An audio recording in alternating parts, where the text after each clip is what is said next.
It was 1991. I was between jobs as a film editor in Los Angeles and looking for a change of pace.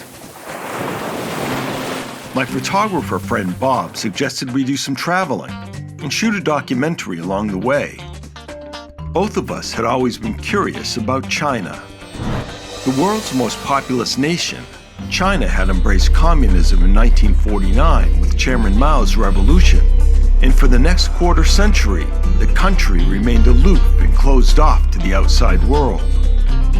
But by the 1980s, under a new regime, it was easier to get a visa and travel there independently. So that's what we decided to do. We knew China was poised for massive change and decided this was a chance to capture a portrait of this sleeping giant, as it would never be again.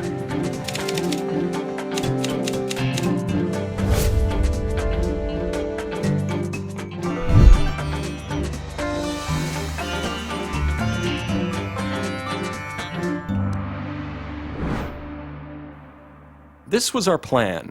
We'd make our way to small-town China, with hopes of simply getting a first-hand glimpse of this far-off place. Our first destination would be Guangxi Province, in the village of Yangshou, a region known for its spectacular landscape. Next, we'd work our way to Sichuan Province, in the working man's town of Lishan. From there, we would head to the village of Baguo, where we would venture to the summit of Mount Emei, one of China's holiest Buddhist sites.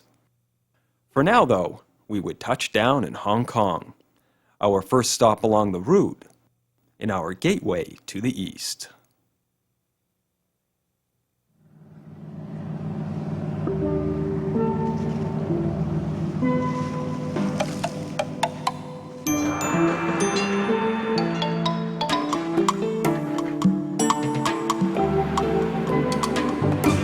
Hong Kong was a bit of a shock. Dense and crowded, it made cities like New York seem almost spacious. Still, it was the perfect place to start our journey. A blend of the modern and traditional, it gave us the opportunity to cushion the blow of culture shock. Here, we could ease into the ways of the East, though still buy a Slurpee at the corner 7-Eleven. Hong Kong was a quick warm-up for what was to follow, and as such, we wouldn't be here for long. We had a boat to catch, the night ferry up the Pearl River to Guangzhou. By morning, we would arrive in the People's Republic of China.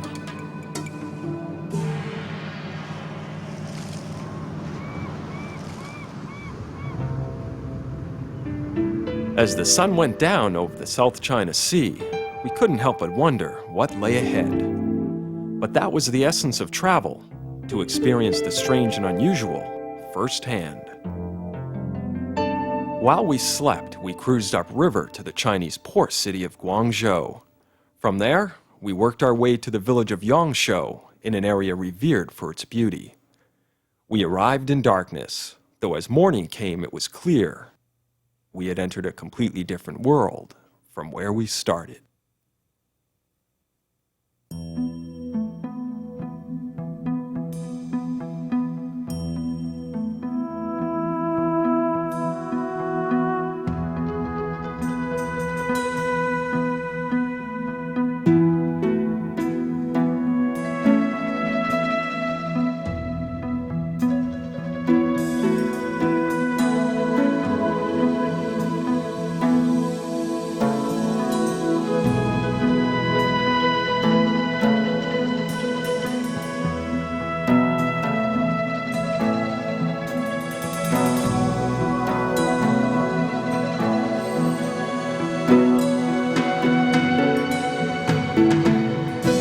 So, here we were in small-town China. As we looked around, we couldn't help but feel just a bit surprised. Even here, in the world's most populous nation, a small town still felt like a small town. Yangshou was the kind of place Norman Rockwell might have painted. Well, had he been Chinese. Strange limestone hills spread out in every direction. They had inspired Chinese artists for generations. The pace in Yangshou was leisurely. and we geared ourselves down to it.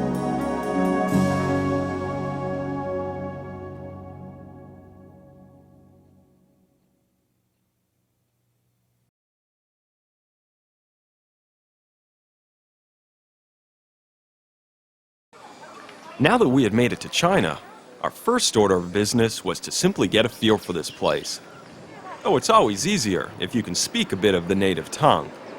Chinese, with its different dialects and multiple tones, seemed next to impossible. There was only so much pointing and gesturing one could do. Most of the time, it was just hopeless. That was where David came in.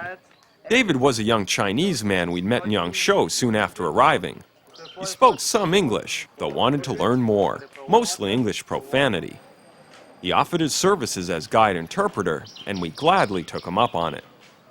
Like many of his peers, David seemed to embrace things and ideas from the West.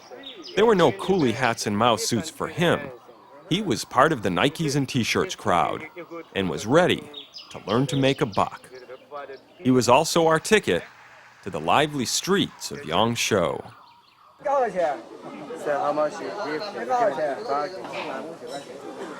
The welcome mat is always out for the traveler, willing to part with a little cash. In China, this seemed to entail running the gauntlet of street merchants. From artwork to crafts, food to folk medicine, it was available and its price negotiable. Of course, learning to dicker is a lost art in the West, and one that requires a bit of practical experience. Here, I'm being sold some useless coins for around 15 yuan, or about $3. I soon learned the fine art of negotiating, though, and the next time I bought useless coins, I'd spend no more than $2.50 for them. Many times, the challenge was simply to figure out just what it was they were selling. Here, it looked like a Chinese version of palm reading, where your face does the storytelling. Of course, David wasn't taken in by any of this. Excuse me, I don't believe this for the lonely. Just for the countryside people to believe this. In the city, people don't believe it. David, move your hand. Okay, sorry. Some things for sale on the street seemed quite unusual for Western eyes. Newborn mice, for instance, were sold by a woman who also doubled as a black market money changer. And while we did take her up on the money changing, we weren't entirely sure what to do with the mice. Sick. For the medicine. For medicine, mice? Yeah? Yeah, for medicine. Really? Yes. For now, anyway, I think we'd stick to aspirin. Even though we were on the other side of the world, certain things still held true.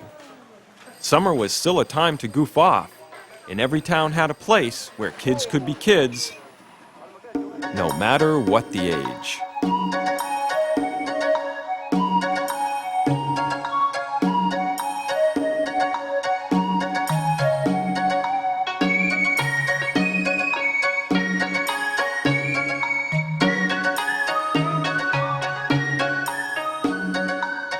Spending a few yuan for an audience with a medicine man wouldn't be a bad investment if you had the slightest clue as to what he was saying. Of course, a lot of pointing and smiling are the accepted universal means of admitting you have no idea what's going on. When it comes to getting around in rural China, there are basically three choices. The bicycle is to the Chinese what the car is to the average American.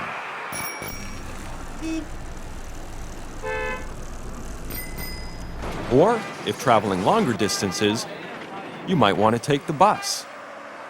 And for hauling things around town, there was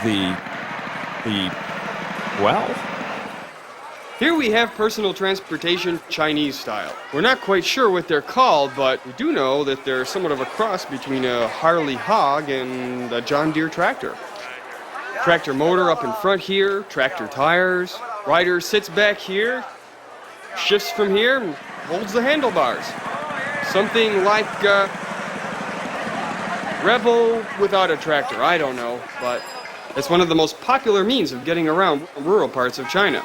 And as you'll see, many people are driving them, often with loads of people or goods in the back. I don't know if you could find one outside of here, but if you could, it'd probably be an interesting way to get around town. Sure would help hauling those groceries home. Let's take a walk.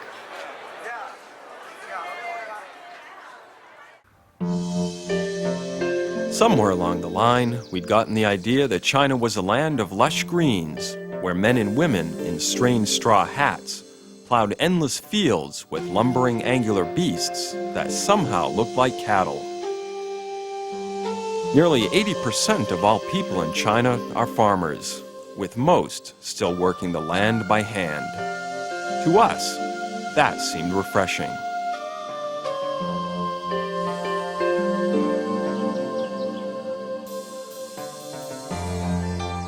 Oh, sure, we were probably waxing romantic. After all, walking behind a smelly, snorting water buffalo all day, knee-deep in mud, probably loses its charm real quick. Then again, so does sitting in rush hour traffic, waiting to get home to your third microwave dinner of the week.